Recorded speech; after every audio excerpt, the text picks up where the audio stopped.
저는 몸에 대한 작업을 하는데요. 몸을 사물처럼 대하는 태도에 대해서 이야기하고 있습니다. 몸을 목적으로 대하지 않고 몸이 어떤 수단이나 부품으로 이용되는 어떤 사회 행태에 대한 이야기를 하고요. 그럼에도 불구하고 매일 밥벌이의 현장에 나가야 하는, 그래서 나를 먹여 살려야 하는 몸이 가진 숙명에 대한 이야기를 하고 있습니다. 생계가 어려웠던 시기가 있었어요. 지금은 그때에 비하면 훨씬 낫죠. 생계가 해결됐고 작업에 집중할 수 있으니까요. 그런데도 거기서 벗어났다는 생각은 들지 않아요. 언제든 다시 곤두박질 칠 수 있다고 항상 느낍니다.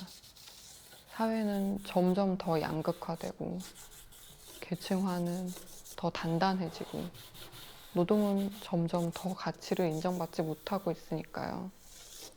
제가 20대 때 작업을 처음 시작할 때는 제 경험에서 시작한 작업을 했습니다. 부엌 안에 있는 알몸의 여성의 몸에 대해서 그렸는데요. 그 부엌이라는 공간 안에서 무언가를 만들고 누군가를 먹이고 또 나를 먹여야 하는 그런 몸이 가진 숙명 혹은 성별이 받는 요구에 대한 이야기들을 했고요. 거기에서 이제 작품을 확장하면서 더 큰 사회 안에 있는 사람의 몸에 대해서 생각을 했습니다. 출근을 하거나 퇴근을 하거나 혹은 어떤 짐을 들고 어딘가로 가거나 하는 사람들이 결국은 이제 생계의 굴레 안에 있는 거잖아요. 그런 모습을 커다란 풍경 안에서 작은 사람의 몸으로 표현하고자 했습니다.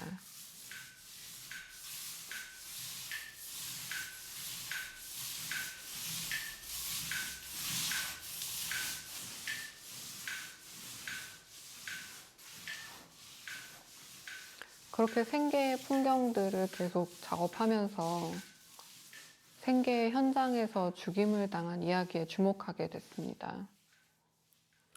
밥벌이 현장에서 죽은 사람들의 이야기를 읽을 때 저는 그렇게 끼이고 떨어지고 깔려서 죽은 그 몸이 저의 몸과 같은 몸이라는 거를 자각하려고 애씁니다. 나의 이 몸은 여기에 살아있고 그 몸은 왜 거기에서 죽었는가? 그 몸이 거기에서 죽지 않아야 한다는 이야기를 해야겠다고 생각했습니다.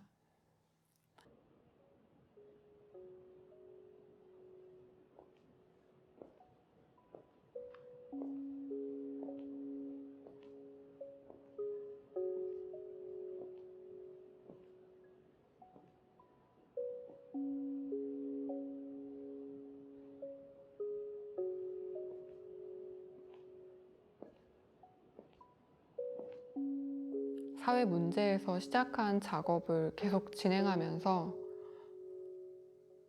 작업 자체가 저에게 또 영향을 주는 것을 느끼게 되었어요. 잘려진 몸과 근육과 구멍들과 그런 액체들을 이미지로 표현하면서 제가 알 수 없는 감정을 느끼게 됐습니다. 저는 그게 제가 몸으로 살아가는 사람으로서 어쩔 수 없이 느낄 수밖에 없는 굉장히 근원적이고 원시적인 감정이라고 생각했어요.